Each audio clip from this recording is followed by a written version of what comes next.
Hello, and welcome to the Imagine Products YouTube channel.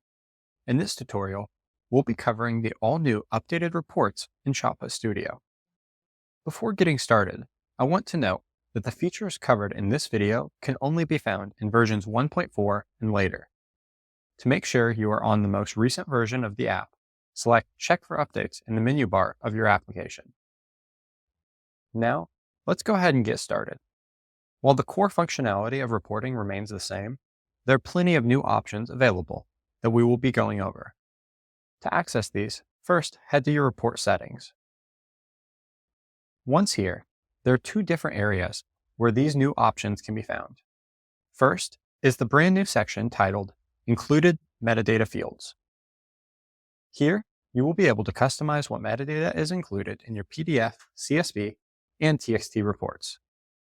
Select this section, and at the top of the screen, you will see a box with your currently included metadata. You can add and delete fields from this box as needed. To add a field, look below to find a list of each metadata field as well as your templates. Select a template to add multiple fields at once. To add individual metadata fields, just select it from any of the drop-down lists. Once you have added all your desired metadata, be sure to use the Save the Template button to avoid having to redo your work later on. After a template is created, it will appear in the template section.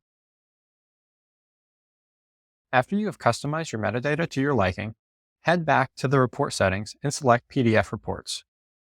Once here, find the section titled Layout. Here you can choose from 4 new report layout options.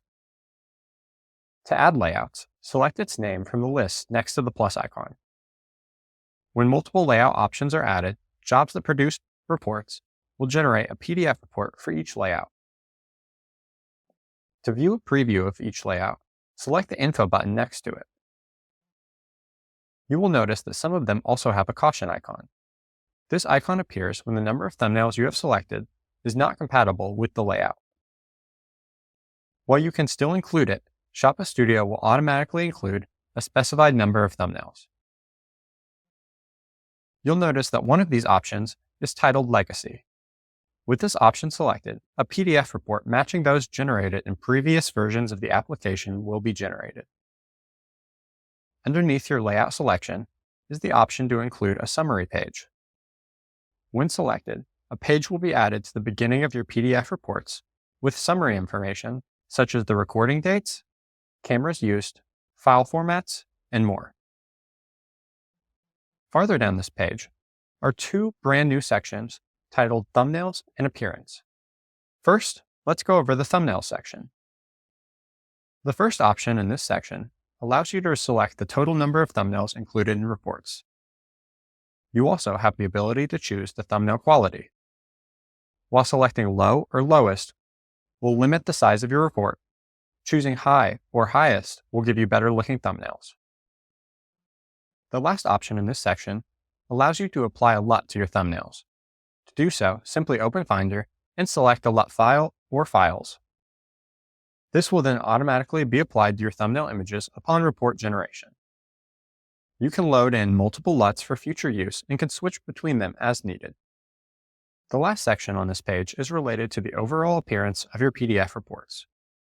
The first option allows you to switch between light and dark mode reports. Underneath this, you can change your report accent color. This is the color that can be found in the background of your reports, separating rows of information. When pairing these 2 settings, it's easy to create sleek reports that match your branding. Now, let's head to the Report tool and run a job. Keep in mind that these new reports can also be generated with copy jobs. After the job is completed, select it from the list of your jobs to view its results. You can select each report layout to view a preview, open in Finder, or share it as needed. That concludes our tutorial over the updated reports in ShotPut Studio. If you have any questions, please reach out to our support team or leave a comment down below. Thanks for watching, and as always, imagine together.